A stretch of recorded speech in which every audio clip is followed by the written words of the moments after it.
I, Pooja Khanna, welcome you all to the launch event of Prabha Khaitan Foundation. A panel discussion entitled Goddesses, Queens and Leaders, Indian Women Down the Ages. The panel discussion is quite a meeting of minds. Miss Kiran Manral is an eminent writer, a major social media influencer. She was a journalist at the Asian Age and the Times of India. She quit her job as a journalist after her son was born and became a mommy blogger on the internet with a remarkably original voice. She wore many hats, including being an editor of Cosmopolitan, creative director of Karma Communications, India cultural lead and trend spotter at the Gartner Ethnoculture US. Known as the Thriller Queen, Mumbai-based Manral is the author of several best-selling fiction works like Missing, Presumed Dead, The Face at the Window, The Kitty Party Murder, which have been highly acclaimed and shortlisted for the literary awards. Her other books include The Reluctant Detective, Once Upon a Crush, All Abroad, Karmic Kids, The Story of Parenting Nobody Told You, A Boy's Guide to Growing Up, True Love Stories, 13 Steps to Bloody Good Parenting, Raising Kids with Hope and Wonder in Time of Pandemic and Climate Change, and more things in heaven and earth.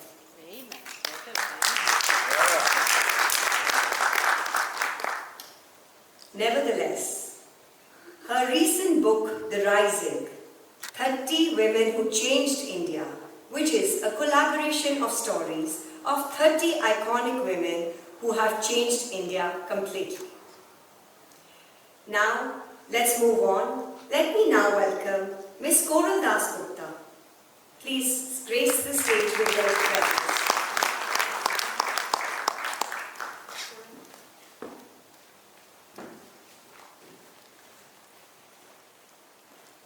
And she looks lovely in the pink, I must say. Miss Kola Dasgupta is an Indian author and a digital publisher. Koral has published an eclectic range of books from academic non-fiction to relationship dramas. Her stories explore the inherent nature of complex minds leading to a relatable conflict and unpredictable climax. Her books are discussed from the content of gender studies, art, myth, eco-critical literature. Other than India, Koral's books are shelved in the libraries of University of Harvard, Columbia University, University of Pennsylvania, University of Chicago, University of Wales, Duke University, University of North Carolina, TAMU and others. Her 5-book Sati series deserves a special mention here. The portrayal of Panchkanya from Indian mythology. Kunti, Ahalya, Draupadi, Matadori and Tara, and retelling of their stories call for an amazing and thought-provoking read. Now let me finally welcome our very own Miss Neelima Dalmia Adhar on stage, please.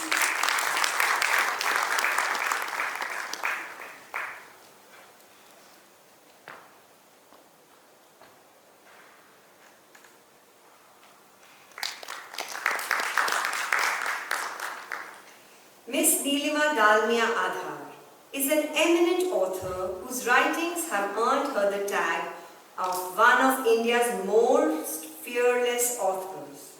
Her first bestseller book, Father Dearest, The Life and Times of R.K. Dalmia, labelled her as a daredevil, family chronicler. Her other books include Merchants of Death, The Secret Diary of Kasturba, and the book on the life of Radha, which is in publication. Neelima ji, we are really looking forward to that one.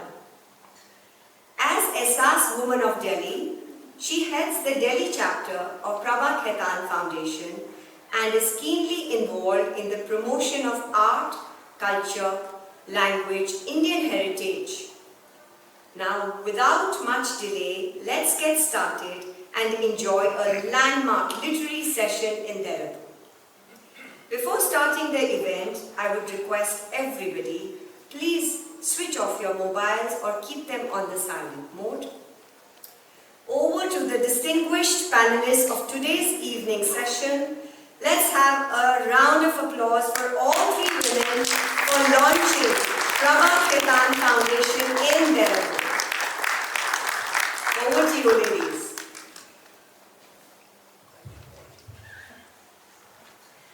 Hello everybody. Thank you so much for being here today, and I am very, very privileged to be a part of this evening. All of us in various capacities have taken part in various events of Prabha Khitan Foundation, and we have had wonderful, memorable experiences with Prabha Khitan. Congratulations to all of us for the launch of Dehradun chapter of Prabha Khitan Foundation.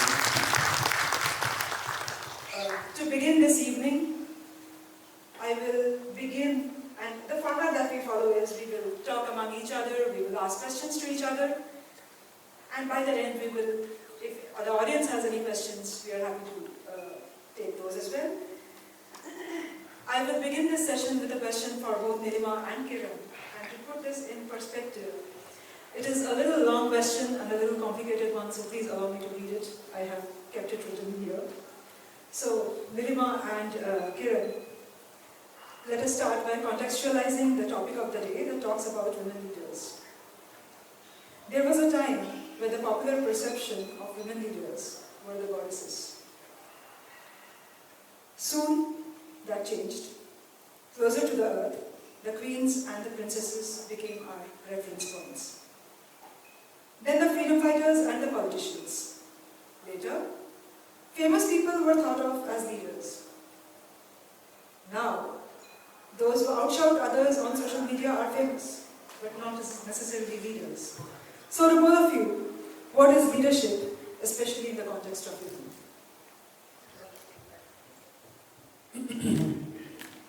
Good evening, Dehradun, and thank you for having us here today. For me, this is a doubly proud moment because we are growing bigger and bigger as the SR's family. And I am not only an SR's member, as Pooja introduced me, but I'm also an author. And I think I have the proud privilege of having been to the maximum Prabha Khitan Foundation sessions in and out of India. So I'll begin. I'll take your question, Kiran. My mind is brimming with too many questions for you, so I kind of never gave that a thought. But leadership today, unfortunately, has become the one who can manipulate the best. It's not about qualities of being, what should I say, a moralistic, divine setter of an example. It's not about purity. It's not about how godly or how queenly you can be, if I can rope in the topic. It's about how big an influencer you can be. And with reference to the present dispensation of our government, I'm not taking any names, I would love to though, you can see that the one who shouts the most, the one who lies the most convincingly, the one who can pull off pranks and fool all the people all the time is the best leader. I think that pretty much wraps up leadership today. So now we all know why Neelima ji got the title of the most fearless author in the country. Don't we? No punches spared here, Neelima ji. But to answer your question, Koral, I would honestly think in context of women and leadership, if one woman by her life inspires any other woman or a child to reach beyond what is prescribed for them by circumstance, by luck, by whatever binds them, I think that woman is a leader. It could be the woman in your house. It could be the one who helps you live in chairs. It could be anybody. But if through their lives they can set an example for another one to go beyond circumstance, I think that woman is a leader. Let's not, define too much and agonize over too many descriptions. Just that is enough. And I'm going to throw a question to you, Koral, now. And to Neelima ji as well. Because both of you have written about women who are very powerful women in their own spaces. Neelima ji has written about Kasturba, who is a woman whom we all know and don't know, paradoxically. She is the shadow of Gandhiji. She is a woman who is much maligned in Attenborough's movie. She is a woman who barely features in the narratives of Gandhiji, but she is the one who bore the most. And Koral, you wrote about women in mythology. Women whose tales have been told by men down the ages. Women who we know about through the gazes of those who have interpreted their lives. So I'll start with Koral and I'll go to Neelima ji. Why did you feel the need to retell these stories, given there are already so many narratives? Did you feel by any chance it's time to reclaim their stories? Actually, when I was a child, I used to start my holidays by reading Ramayana and Mahabharata. I don't know why I read them again and again. Now I feel that probably I was not happy with every subsequent reading. Not that I'm trying to say that I have written better, but there were questions which distanced me from the books, though I love them so much. And that distance was because I couldn't understand why the books that are at the core of our cultural heritage, how can such books, the books that we treat as correct, the books that are in our heart, from where we cite examples, the books that are told to us and introduced to us as correct, right? How can correct books have a strange portrayal of women, which makes us feel uncomfortable? One section of the society, when I read Ahalya's story, I read that whatever happens to a woman, the woman will be punished. It's not a comfortable feeling. So, as I grew up, I kept on reading again and again. And at some point of time, there are different stages of reading. And initially, probably you were reading just because of the joy of reading. At some mature point, you read because you ask questions. And at some point of time, you have taken too much in your subconscious. Your subconscious starts returning answers. I started getting those answers. I started feeling that, boss, these stories are told in a way which is very patriarchal. And the stories are being presented to us in a way so that we conduct ourselves in that way. The stories are very different, and I could see that. So I just felt that probably a retelling is very important, because I am capable of beginning a journey which puts the narrative in a different direction, and I am sure many other authors will write in future and they will do a better job than I have. And you've done a lovely job, and Koral's book has just been longlisted for the Valley of Words awards. So a big round of applause for that. Neelima ji, to come to Kasturba, what made you write about her? Before I wrote Kasturba, I had written a book on my father, father dearest. My father belonged to the last century.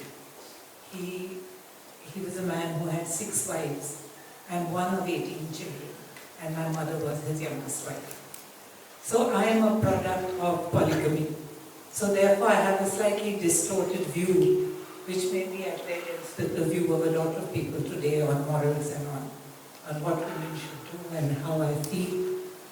So the need to write about my father was that my father's rags to riches story everybody knew, about his economic genius and his financial wizard brain. But the story about his complex mind, but why did he seek to marry 6 women? Not because they were quintessential beauties, but all of them were immensely intellectual, scholarly women, including my mother. What was it that drove him to marry so many women and father so many children? That was my quest. When I was born, my father was 58 years old. So most of his youth and childhood, when nobody sees youth and childhood of parents, but he had traversed half his life when I was born. So it took me a bit of effort, although it was a joy to go back into his life and then unravel the minds of the women he married, why he did that. That was the book that was most critically acclaimed, and I'm going a bit off track, but one of the leading journalists, Kumi Kapoor, when she read my book on my father, she reviewed it for the Indian Express and she said, if that was fiction, it would be too bizarre to be believable. That was the life of my father. Coming to Kasturba, after having written such a flamboyant biography and memoir of such a flamboyant man, somebody suggested that you're ready for it, why don't you write the life of Kasturba? Nobody's written about it. And I thought that it's going to be such a bland biography. Who will want to read Kasturba? She's there, she's missing, she's blink and you miss. I didn't want to do it, so I put away the thought. Then I picked up the book again, I picked up research and started reading about Kasturba. And I almost like channeled her voice, which came to me. And I realized there's so much misconception about Kasturba's life. There's so much we don't know. This is a story that needs retelling, just like you thought. And Richard Attenborough did the greatest injustice to Kasturba, because he didn't portray her to be this feisty, passionate, sexually driven woman filled with the qualities of leadership as we see them. She was portrayed as this quiet, submissive, blink and you miss, khadi-clad woman who was the shadow of her husband. Nothing about her real self. And there was so much I learned when I started reading about her, which astounded me. And that is when I channeled her voice, because I don't choose my subjects. My subjects choose me. And I was proud to be the chosen one to have written Kasturba's mysterious secret diary, as I call it. That's lovely. Now, just to follow up question to that, to Kasturba's secret diary, you spent 7 years researching and writing this book. Actually, it was 7 years in phases. There were times when I just gave it up. It was a very challenging book for me to do. I thought I wouldn't be able to do it. So I put it away and I said, "Abhi nahi hoga mujhse koi aur karega isko complete." But I think I was the chosen one. And I think every book has a prescribed time of birth. Every book has a horoscope. I was chosen to write it. And it was completed when it was meant to be. Absolutely. And you believe a lot in the Yes, I do. signs and premonitions, and we're going to come to that in a bit. I think I will have a question for both of you, and first I'll answer that question myself. Since we're talking about queens, goddesses, and leaders, Kiran, you and Koral, you, if you were to morph into a queen and a goddess and a leader, which one would you choose to be? So, because I'm putting that question to you, I'll be cheeky enough and answer the question myself first. For the goddesses, I would choose to be an amalgamation of Lakshmi and Saraswati. Lakshmi for all her beauty and her irresistible charm and her wealth, and Saraswati, of course, for the goddess of knowledge. And queens and leaders, well, we have a queen sitting right here amongst us. She doesn't wear a crown, but that invisible crown I can see. Queens and leaders, I racked my brains before I formulated this question, and through the ages, since we're talking about only in the Indian context, the name which struck to me, which fits my mind, and the only thing that I don't have of hers is ruthlessness, is Razia Sultan. You, Koral, who's the queen and the leader and the goddess you want to be. Queen, goddess, both. I think I resonate the most with Draupadi. Draupadi. And yes, at many, I think most women across generations are different versions of Draupadi. The way I look at Draupadi is there is this woman born in a human world, told from birth that you will be the cause of the greatest war in this land. And she grows up hearing that. But who was that woman? From the different contexts of Mahabharata that I have read, I understood that Draupadi was a homemaker. She loved her home. She wanted to build up her home. The palace of Illusions was not just built by Mayadana. It was Draupadi's home. When Draupadi came out of the palace of Illusions, we don't hear about the palace of Illusions. It was her homemaking. She loved cooking. She loved feeding. She loved people around her. She loved to change lives in her own sweet, beautiful way. And in the entire process, the entire politicking of her family and her extended family, she goes into a situation where the unthinkable happens. We all have to go through that. We all go through that situation where certain things are imposed on us and we are left alone to battle it. Because when we look around, many of the times, there is no one. There are people like Dalmia who from sides try to shout and try to protest. The voices of those Vikarna gets drowned. Vikarna ke baare mein koi nahi janta. He was Duryodhana's brother. The only person who protested when the husbands were lying down.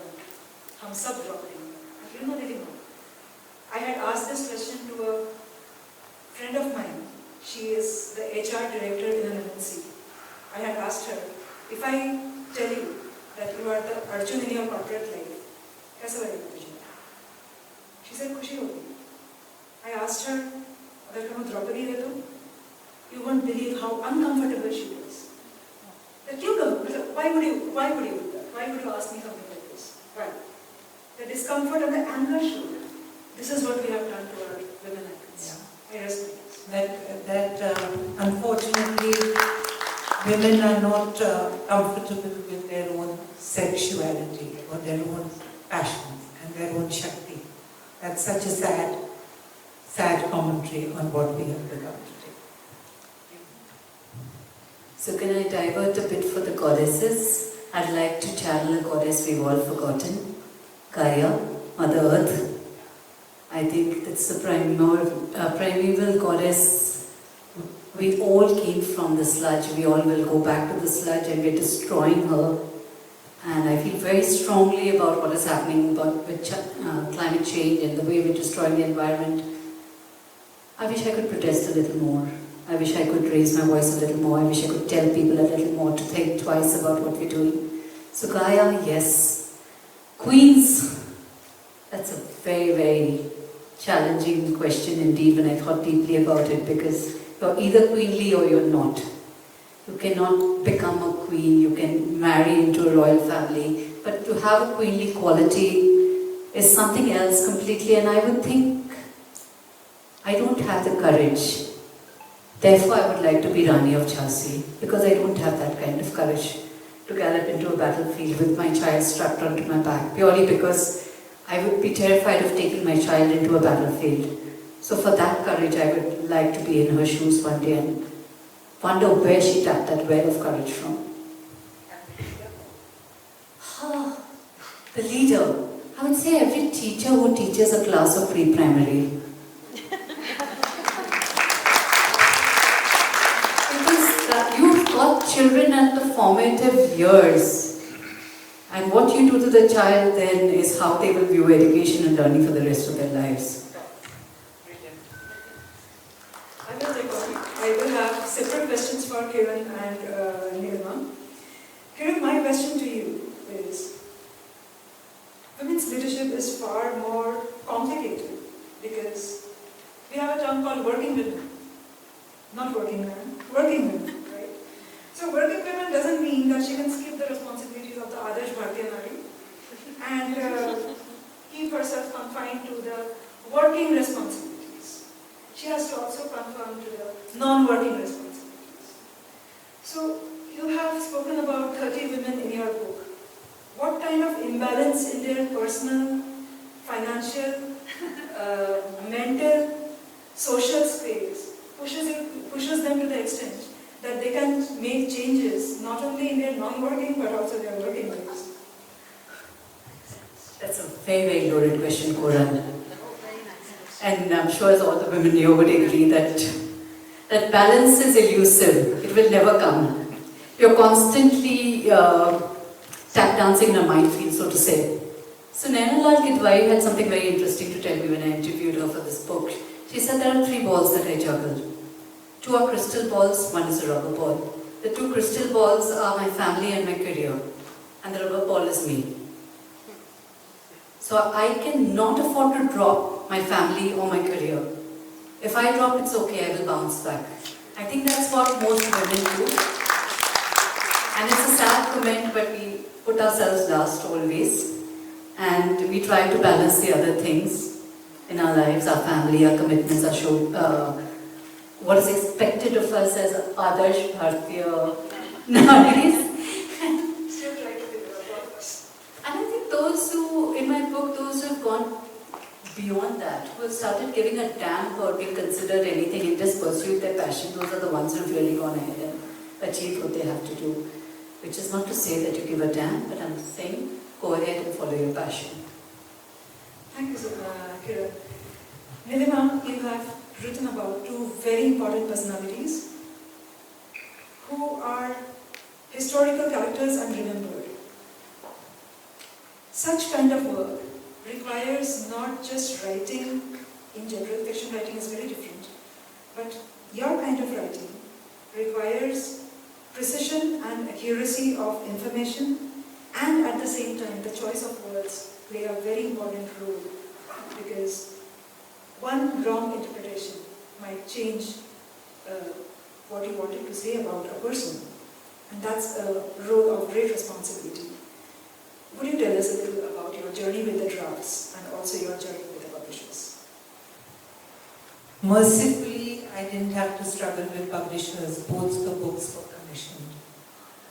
So my cute little advances came before I even started writing.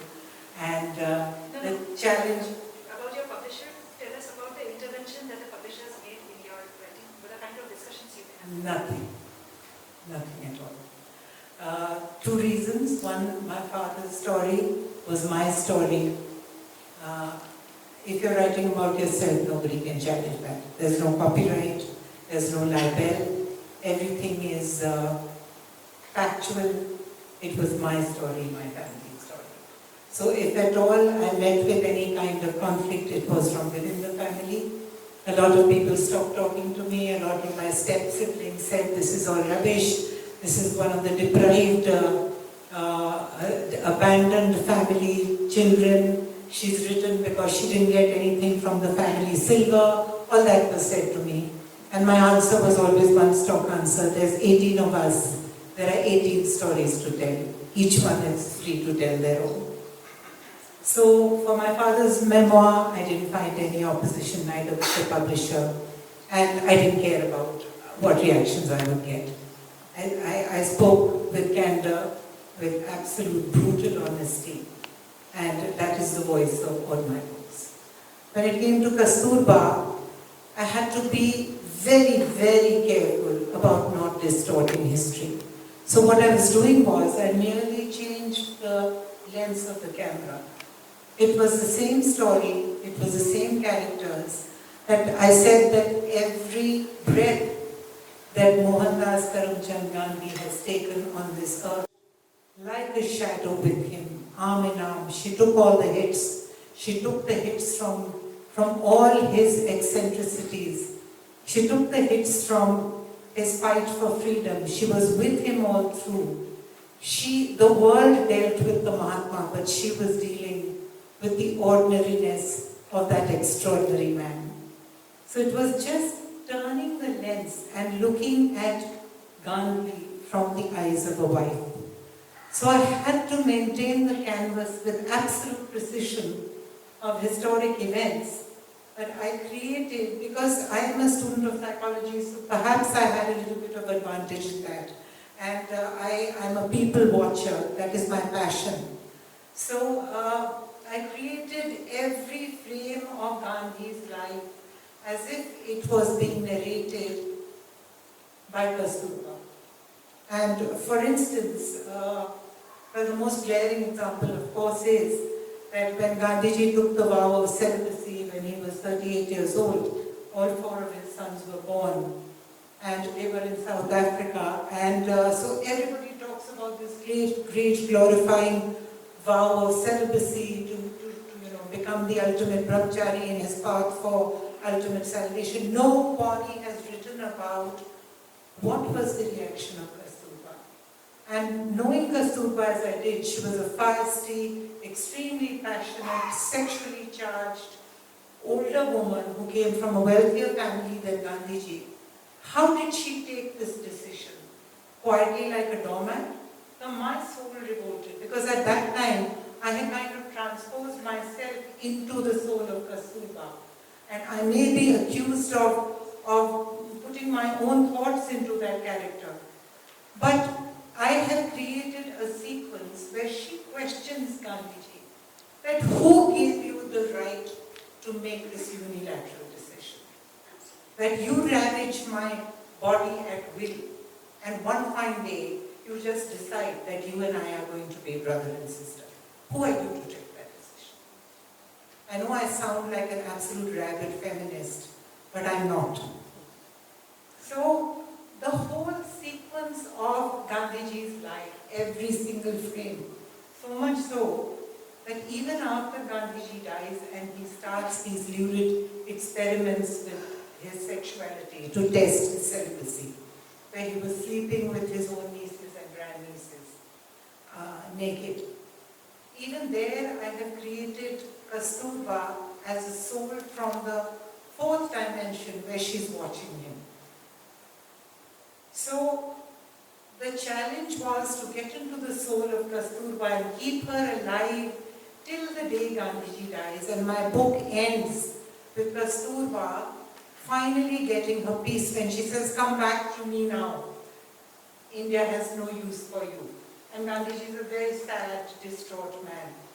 And her soul kind of travels and goes and settles in his chest when he's being cremated at Rajghat. So the book ends there. So the challenge was really to stick to the historical facts. I couldn't distort those facts. So the answer to your question is that nobody can question me about the historical facts of the book. If I go wrong, yes, you have a right to question me about the dates, about the events, but you cannot question me on my interpretation of the story as a psychologist. So that was my strongest discourse in the book, was the voice of Kasturba as I imagined it. So we have 2 interesting interpretations, one of Kasturba, one of Ahilya and Kunti, and now Radha also coming up. And I've been told that we are running out of time. We have 2 minutes left. Do we go into the rapid fire that we were planning? I want to ask you one quick question. Okay. And I think I'll eat into the open question and answers, but I cannot close the session without asking you that. Somewhere when I was Googling about you, Kiran, and I was trying to get your books, Kiran, you are probably the Lady Alfred Hitchcock of Indian writing. I don't think...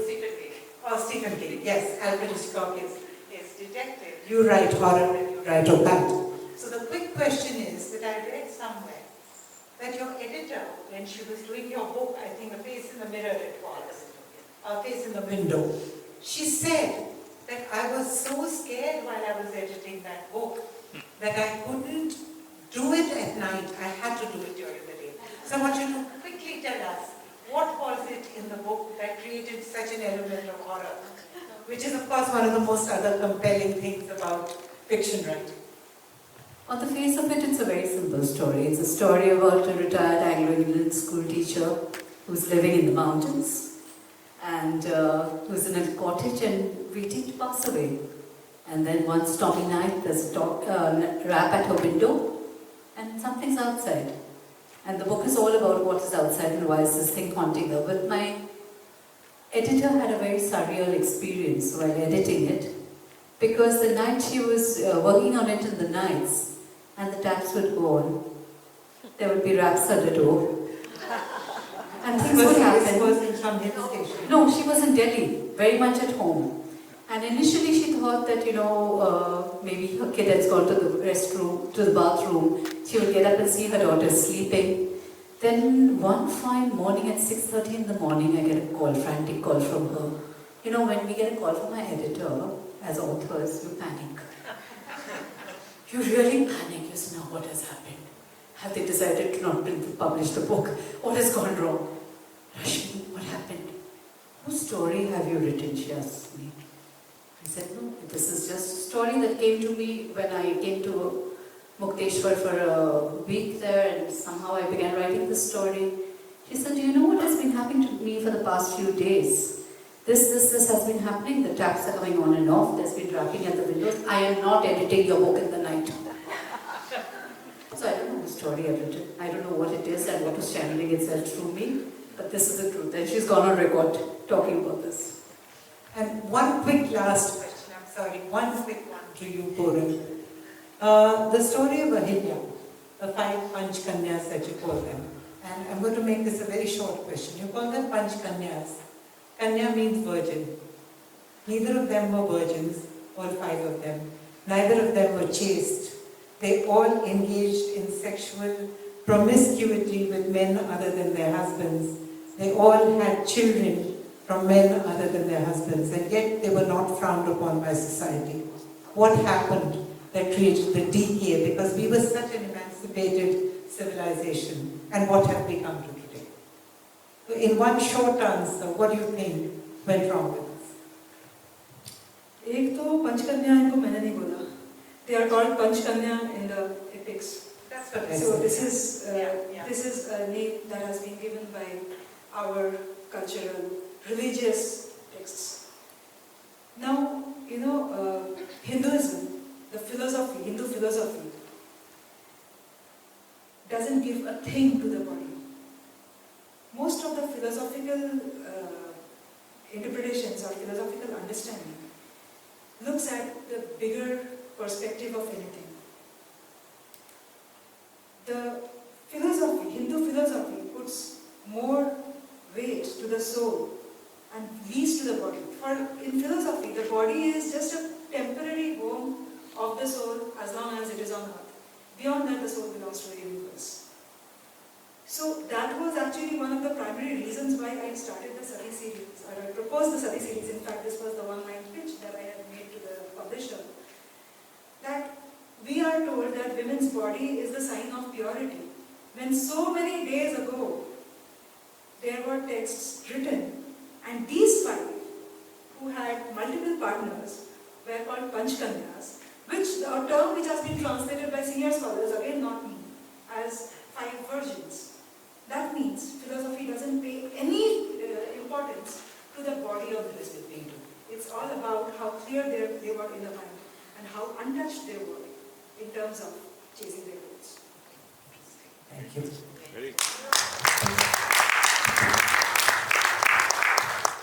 I take this opportunity to express my sincerest gratitude to Ms. Kiran Manral, Ms. Kola Dasgupta, and my enslaved women, and author Ms. Neelima, Dalmia, Adhar, who contributed to making this launch session enriching and enjoyable.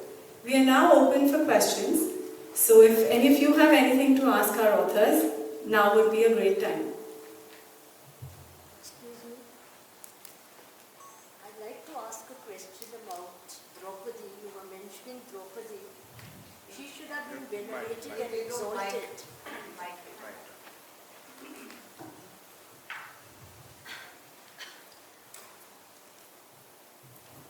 You mentioned about Draupadi.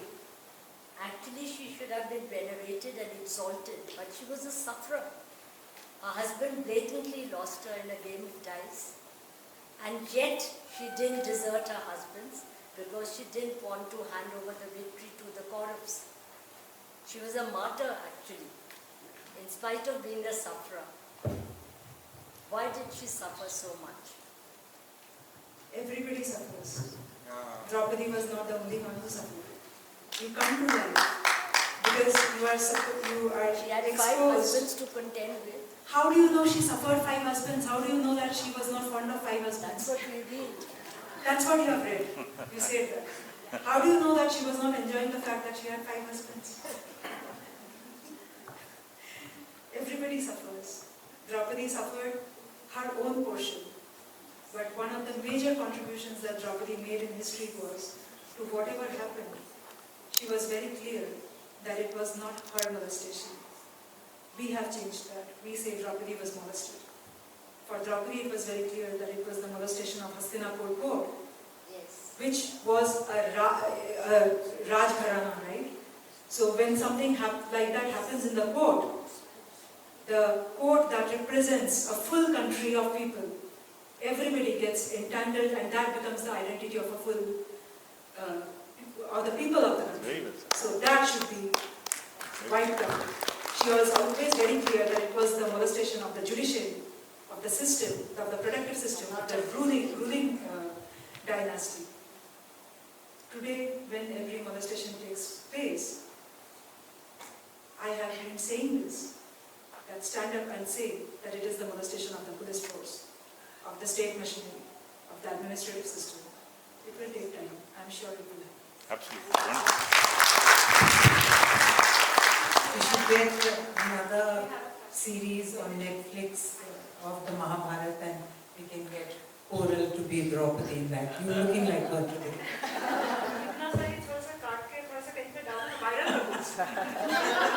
We have a question there. While we get the mic to Mrs. Chopra, I have a question, if I can, for Ms. Neelima. We've read a lot about Gandhiji. I just want to know if this is true or not, since we spoke about, you were telling us that he took celibacy after 4 sons. So there is this story that we read where he slept with 2 naked women just to see if he would probably get excited. Is that true? Did that really happen? Yeah. In his experiments with truth, he has written about his experiments testing his celibacy, and lurid as they sound, yes, he did indulge in these kind of He did. Okay.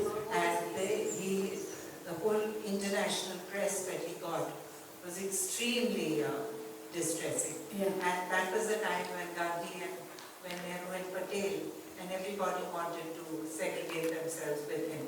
And they kind of made him redundant when they were deciding on post-independence, how India was going to be. Which is why he hardly got anything after we got independence. That's right. Okay, thank you. Mrs. Chopra. Should I go? Yeah, go ahead. Good evening. It was a really lovely session. My question is to you, ma'am. You said that I sound like something feminist, but I'm not. So I want to know, are you scared of using that word, or why the distance from it? Because from what you're talking, I have been looking at you and you sound like a raging feminist to me, which is lovely. So yeah. No, I'm not scared of anything. That is one of my most, what should I say, USPs. negative attributes or positive attributes, whatever you want to call it. I inherited one thing in abundance from my father, and that was fearlessness. So I'm not scared, but the feminism which it has become today is not what I believe in. I don't want equality, I want respect. I don't want to be treated like a goddess, I want to be treated like a woman. So by all means, the men can take flying jets, going to NASA, doing all those laboratory discoveries. If I can do it, I'll join you. I don't want to become you, you don't become me. Give me the love, give me the respect, open the car door for me, get me flowers, I want all of that. I don't want to be a feminist. Really? We have time for one last question, please. May I? Okay. Two last questions. Yes. After that. Okay, so I wanted to say something to all three of you. First to you, ma'am. I have seen your interview regarding your book about your father. And it's one of those interviews that I saw till the end because it was really engrossing. Thank you. A fine job of it. And to you, ma'am, I'd like to say that Ishwar has its own ghost. So maybe a ghost watching to that level of imagination, I find this tremendous. And to you, I'd like to tell you a theory that I have, so then I'd like your comment on it. That you see, this comes from what you said that Draupadi actually was a homemaker. She's quite content to be a homemaker. So this is a theory I took out some time ago, that we begin with Parvati, and if you see the evolution of Parvati, all she wanted was to be a homemaker. She's quite happy making her kheer and her mountain may whatever. And then how she was forced into circumstances, and when you push a woman, she becomes Durga. When you push her even more, she goes on and finally ends up being Kalika. That's because of circumstantial problems. So, I mean, I'd like your comment on this. On this?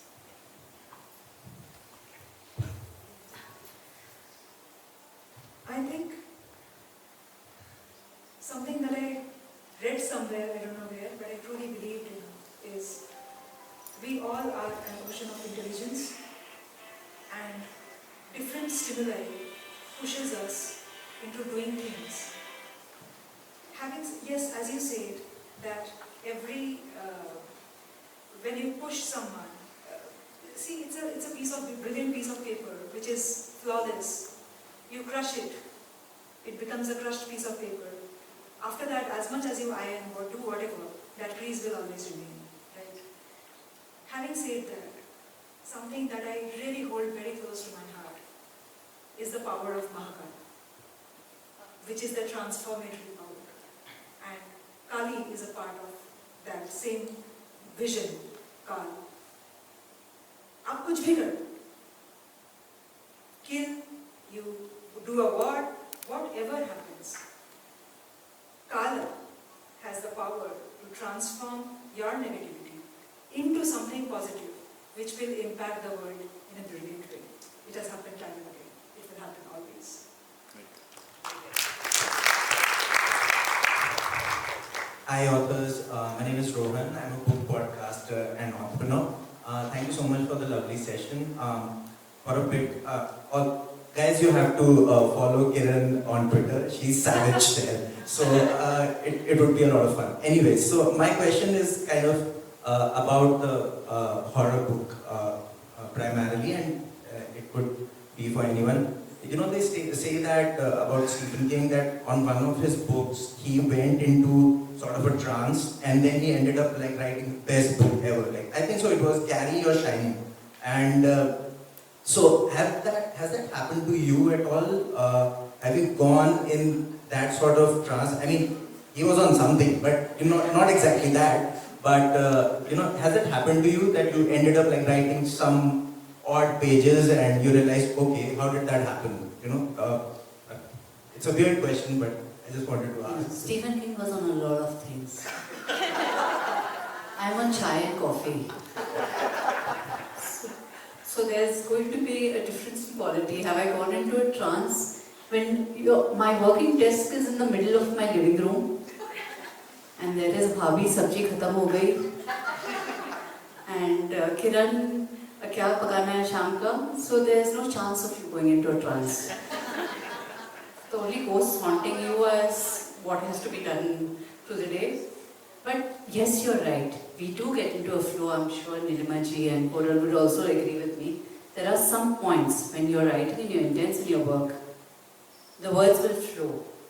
And when you emerge from that zone, as we call it, you look back and say, how did I write that? And that happens. And that happens very often. And that only comes from practice, I would say. And from being able to go beyond your self-consciousness as an author, as to what am I writing, this is horrible, this sentence is terrible. If you let all the rubbish come out first, then the gold will come out from beneath. So then who goes? It's practice. Thank you. Thanks. On behalf, on behalf of the foundation, I'd like to express my heartfelt gratitude to our patron Shree Cement Limited, venue and hospitality partner Hyatt Regency Dehradun, and of course our Ehsaas Women team. In a quest to save the best for last, I'd like to thank you all for joining us today and partaking in the activities that the Foundation aims to inculcate in our city.